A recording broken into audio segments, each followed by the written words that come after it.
Get excited as we dive into the 3 key things I wish I would have known before starting a vending machine business. Want to learn more about the business? Be sure to stop by the description box for my top recommendations of publications. Okay, let's get to it and explain the aspects here that are crucial to understand for long-term success that I didn't pay enough attention to initially. Starting with 1, location. Yes, location is key to the success of your vending machine business. Busy locations where your target customers frequent, such as offices, gyms, schools, or even the local laundromats, will increase your sales.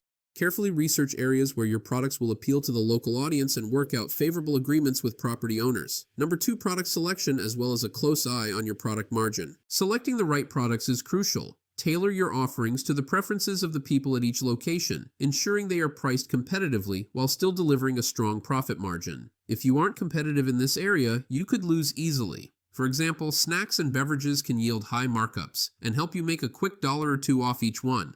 But it's important that the products matches the desires of your customers. For example, if your vending machine is at a gym, it makes sense to have healthy options in there and not junk food. Last at number 3 on the list is regularly maintaining and restocking your machine. It is essential to keep customers satisfied. By ensuring your machines are always operational and fully stocked, you reduce downtime and prevent lost sales. Providing excellent customer service, such as promptly addressing issues and keeping machines clean and visually appealing, will help establish a trustworthy reputation and encourage repeat business. Keep all 3 of these in mind and don't make those mistakes like I did. If you are still watching this video, be sure to head to the description box for my serious recommendations to making this a serious side hustle or career.